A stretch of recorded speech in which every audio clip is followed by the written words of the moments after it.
Uji kompetensi manajerial dan sosiokultural merupakan bagian penting dalam proses seleksi maupun pengembangan pegawai, terutama di lingkungan pemerintahan maupun organisasi besar. Kompetensi manajerial berfokus pada kemampuan mengatur sumber daya, memimpin, serta mengambil keputusan strategis. Sedangkan kompetensi sosiokultural menekankan pada kepekaan terhadap keberagaman, kemampuan beradaptasi, dan menjaga etika dalam interaksi sosial. Melalui latihan soal, peserta dapat lebih memahami pola pertanyaan, mengukur kemampuan diri, sekaligus mempersiapkan strategi terbaik sebelum menghadapi tes. Artikel ini akan membahas kisi-kisi kompetensi, menyajikan 100 soal lengkap dengan kunci jawaban, serta memberikan panduan agar pembaca lebih siap menghadapi tantangan uji kompetensi secara optimal. Kisi-kisi manajerial dan sosiokultural.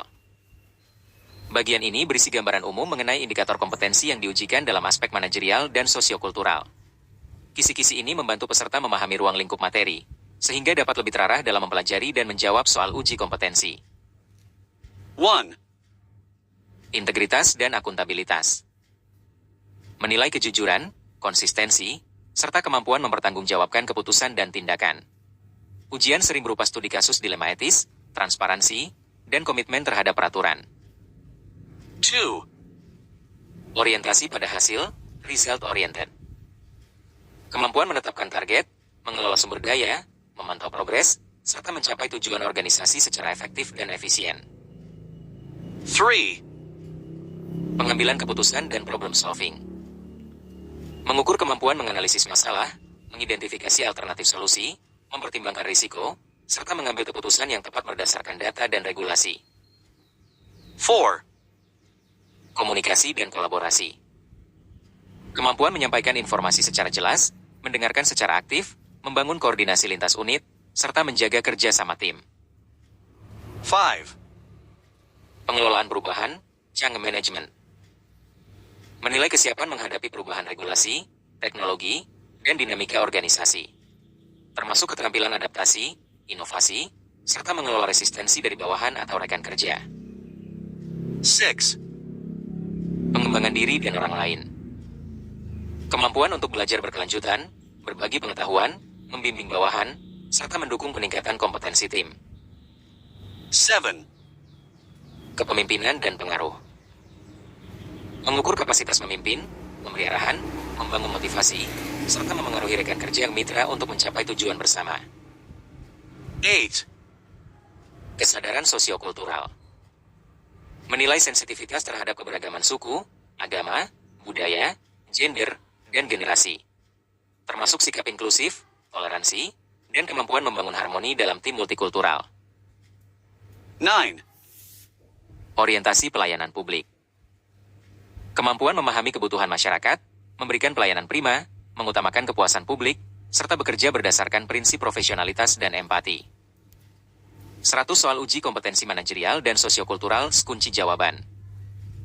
100 soal uji kompetensi manajerial dan sosiokultural kunci jawaban berisi latihan soal lengkap beserta jawabannya untuk membantu persiapan tes dan pembelajaran mandiri. Soal nomor 1, sebuah unit kerja diberi target untuk menyelesaikan laporan kinerja sebelum akhir bulan. Namun, beberapa anggota tim merasa jadwal yang ditentukan terlalu padat, sementara sebagian lagi justru menunda pekerjaan karena menunggu instruksi lebih lanjut. Pemimpin tim kemudian membagi tugas secara spesifik, menentukan indikator capaian yang terukur, serta melakukan evaluasi harian untuk memastikan progres sesuai rencana. Selain itu, ia memberikan umpan balik langsung kepada anggota yang kinerjanya masih tertinggal agar segera melakukan perbaikan.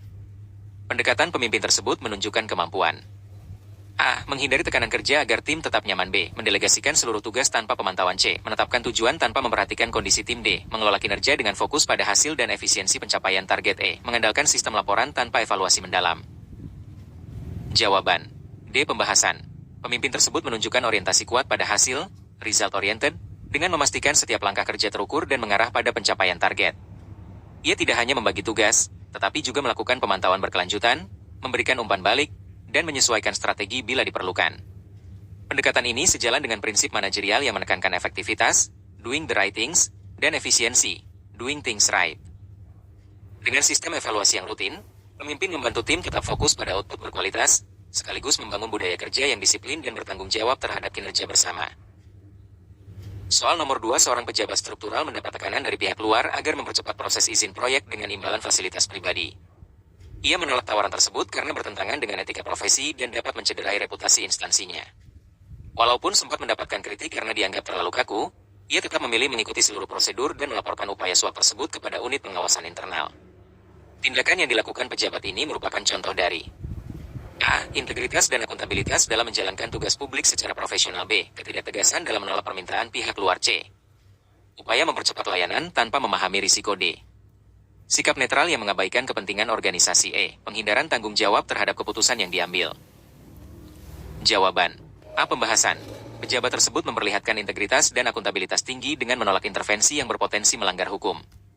Ia menunjukkan keberanian moral untuk mempertahankan prinsip kejujuran meski menghadapi tekanan. Integritas dalam konteks jabatan publik bukan hanya soal tidak menerima suap, tetapi juga tentang kesetiaan pada nilai etika, transparansi, dan tanggung jawab terhadap kepercayaan masyarakat. Dengan melaporkan kejadian tersebut, ia menjalankan peran pengendalian internal yang memperkuat budaya anti korupsi serta memastikan seluruh keputusan organisasi didasarkan pada aturan dan asas keadilan. Soal nomor 3 dalam evaluasi proyek, ditemukan bahwa hasil kerja tidak sesuai target karena kesalahan perencanaan awal dan kurangnya koordinasi antar unit. Kepala tim dihadapkan pada pilihan untuk menunda proyek demi memperbaiki perencanaan, atau melanjutkannya agar tidak kehilangan momentum pendanaan. Ia kemudian menganalisis risiko dari kedua pilihan tersebut, berkonsultasi dengan para ahli, dan memutuskan untuk memperbaiki perencanaan dengan menyesuaikan tenggat waktu baru yang lebih realistis. Langkah tersebut menunjukkan kemampuan A. Mengambil keputusan cepat tanpa data pendukung. B. Menghindari tanggung jawab agar tidak dikritik. C. Mengambil keputusan berdasarkan analisis risiko dan konsultasi data yang relevan. D. Menyerahkan keputusan pada atasan tanpa rekomendasi solusi. E. Menyalahkan tim agar kesalahan tidak dibebankan kepadanya. Jawaban C. Pembahasan. Kepala tim menunjukkan kemampuan problem solving dan decision making yang berbasis analisis data dan pertimbangan risiko. Ia tidak mengambil keputusan tergesa-gesa, tetapi melakukan evaluasi menyeluruh terhadap penyebab masalah dan alternatif solusinya. Dengan melibatkan ahli dan memanfaatkan data faktual, keputusan yang diambil menjadi lebih objektif dan terukur. Sikap ini mencerminkan kepemimpinan strategis yang berorientasi pada solusi jangka panjang, bukan sekadar menutupi kesalahan sesaat. Pendekatan rasional seperti ini memperkuat budaya organisasi yang adaptif, transparan, dan akuntabel terhadap hasil kerja. Soal nomor 4, seorang kepala seksi menyadari bahwa beberapa bawahannya sering kesulitan menggunakan perangkat lunak baru untuk pelaporan. Daripada menegur atau mengambil alih pekerjaan mereka, ia mengadakan sesi pelatihan internal dan memberikan kesempatan bagi pegawai yang lebih mahir untuk menjadi mentor bagi rekan-rekannya. Ia juga meminta umpan balik agar metode pelatihan dapat disesuaikan dengan kebutuhan peserta. Tindakan kepala seksi ini merupakan bentuk dari A. Upaya mempertahankan otoritas pribadi tanpa berbagi tanggung jawab. B. Komitmen terhadap pengembangan kompetensi tim melalui pembelajaran kolaboratif. C. Penundaan pekerjaan agar semua orang bisa belajar dulu. D. Keputusan memindahkan pegawai yang kurang kompeten. E. Pelatihan rutin tanpa memperhatikan kebutuhan individu. Jawaban B. Pembahasan. Kepala seksi menampilkan kemampuan pengembangan diri dan orang lain, developing others, dengan cara yang partisipatif. Ia tidak hanya fokus pada hasil jangka pendek, tetapi juga berinvestasi pada peningkatan kapasitas tim. Melalui pendekatan mentoring dan pelatihan adaptif, ia membangun budaya berbagi pengetahuan yang memperkuat solidaritas tim. Sikap seperti ini penting dalam organisasi modern, karena keberhasilan tidak hanya bergantung pada kemampuan individu, tetapi juga pada ekosistem pembelajaran bersama. Pemimpin yang mampu mengembangkan orang lain secara efektif akan melahirkan tim yang mandiri, inovatif, dan berdaya saing tinggi. Soal nomor 5, dalam sebuah organisasi yang terdiri atas pegawai dari berbagai daerah dan latar belakang budaya, terjadi perbedaan pandangan terkait cara penyampaian pendapat dalam rapat. Sebagian anggota merasa gaya bicara yang lugas dianggap tidak sopan, sementara pihak lain menilai sikap diam justru menunjukkan ketidakpedulian. Seorang pemimpin kemudian mengadakan sesi refleksi tim untuk membahas perbedaan tersebut, menjelaskan pentingnya menghormati keragaman komunikasi, dan menetapkan etika diskusi yang menghargai semua gaya berpendapat. Tindakan ini menunjukkan A. Keinginan mengubah budaya organisasi secara cepat. B. Upaya membatasi perbedaan agar diskusi lebih terarah. C. Penegakan disiplin tanpa memahami konteks budaya. D. Dominasi pandangan mayoritas dalam pengambilan keputusan. E. Kesadaran sosiokultural dan kemampuan membangun harmoni dalam keberagaman. Jawaban E. Pembahasan. Pemimpin tersebut memperlihatkan kesadaran sosiokultural tinggi, yaitu kemampuan memahami dan menyeimbangkan nilai-nilai budaya yang berbeda dalam satu lingkungan kerja. Dengan membuka ruang dialog dan menetapkan norma komunikasi yang inklusif, ia menciptakan budaya organisasi yang saling menghormati dan bebas prasangka. Dalam konteks kerja multikultural, kemampuan ini sangat penting karena perbedaan cara berpikir dan berkomunikasi dapat memicu konflik jika tidak dikelola dengan bijak. Pemimpin yang sadar secara sosiokultural mampu menjembatani perbedaan tersebut menjadi kekuatan kolektif untuk meningkatkan kolaborasi, kreativitas, dan kinerja tim. Soal nomor 6, dalam suatu rapat koordinasi antar divisi, Seorang manajer menyadari bahwa hasil laporan keuangan menunjukkan kelebihan anggaran yang tidak dilaporkan sebelumnya.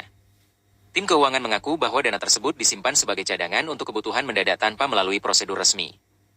Manajer dihadapkan pada dilema antara menjaga nama baik tim atau melaporkan sesuai regulasi. Tindakan yang paling mencerminkan integritas dan akuntabilitas adalah A. Menegur tim secara internal tanpa perlu melaporkan agar tidak memperburuk reputasi divisi B. Mengalihkan dana tersebut ke pos lain agar tampak sesuai peraturan C. Membiarkan hal itu karena tidak menimbulkan kerugian langsung D. Menunggu arahan atasan untuk memutuskan langkah yang aman bagi tim E.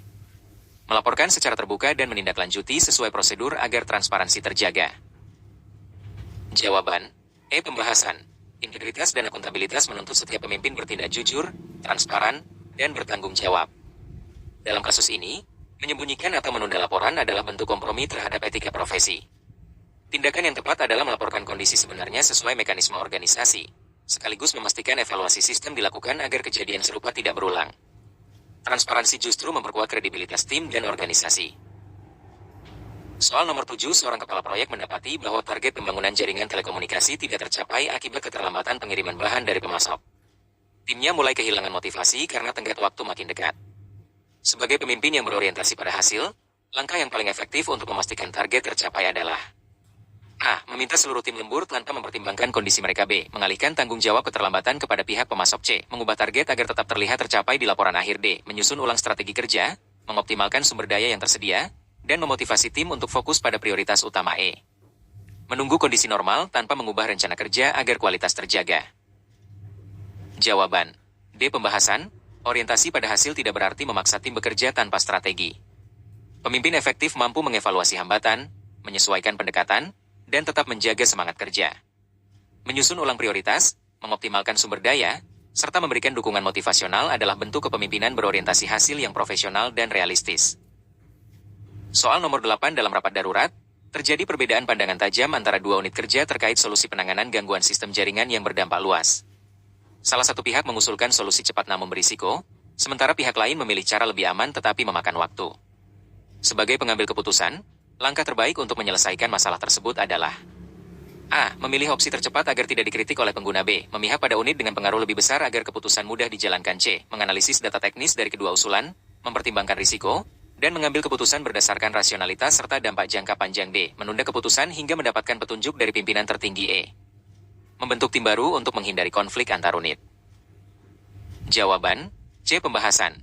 Pengambilan keputusan yang efektif memerlukan analisis berbasis data, bukan emosi atau tekanan. Pemimpin yang profesional akan menimbang risiko dan manfaat secara objektif sebelum menentukan tindakan. Pendekatan rasional dan berbasis bukti memastikan keputusan yang diambil mampu menyelesaikan masalah secara berkelanjutan, bukan sekadar cepat atau aman secara politis. Soal nomor 9 dalam sebuah proyek lintas divisi, terdapat perbedaan gaya komunikasi dan cara kerja antara tim dari kantor pusat dan cabang daerah. Akibatnya terjadi miskomunikasi yang menghambat penyelesaian tugas. Sebagai manajer, langkah yang paling tepat untuk memperbaiki situasi ini adalah A. Mengirimkan teguran tertulis kepada pihak yang dianggap tidak disiplin. B. Mengadakan forum diskusi terbuka untuk menyamakan persepsi dan membangun komunikasi dua arah yang saling menghargai. C. Memusatkan keputusan hanya di kantor pusat agar lebih efisien. D. Menghindari pertemuan langsung agar tidak memicu konflik. E. Menyerahkan sepenuhnya penyelesaian kepada HRD. Jawaban B. Pembahasan. Masalah komunikasi dan kolaborasi lintas tim memerlukan pendekatan partisipatif. Mengadakan forum terbuka membantu menciptakan pemahaman bersama, memperkuat rasa saling percaya, dan meningkatkan koordinasi. Pemimpin yang komunikatif akan mendengar secara aktif, menghargai perbedaan, dan mengarahkan tim menuju kolaborasi yang produktif tanpa menimbulkan rasa terasing. Soal nomor 10, seorang supervisor muda ditugaskan memimpin tim yang terdiri dari anggota dengan latar belakang budaya dan usia berbeda. Dalam rapat awal, muncul kecanggungan karena perbedaan gaya komunikasi dan pandangan kerja. Untuk menunjukkan kesadaran sosiokultural, supervisor sebaiknya A. Menghargai setiap perbedaan, membangun suasana inklusif, dan memastikan semua anggota merasa didengar serta dihargai. B. Mengutamakan pendapat anggota senior agar tidak menyinggung mereka. C. Menggunakan satu pendekatan komunikasi yang sama agar lebih efisien. D. Menyampaikan instruksi secara langsung tanpa membuka ruang diskusi. E. Menghindari pembahasan yang melibatkan nilai-nilai budaya agar tidak menimbulkan konflik. Jawaban A. Pembahasan. Kesadaran sosiokultural menuntut pemimpin untuk peka terhadap keberagaman dan menghargai setiap individu dalam tim. Dengan menciptakan lingkungan inklusif dan terbuka, supervisor mampu memanfaatkan perbedaan sebagai kekuatan kolaboratif. Sikap menghargai dan mendengarkan secara aktif memperkuat kepercayaan serta meningkatkan efektivitas kerja lintas budaya dan generasi.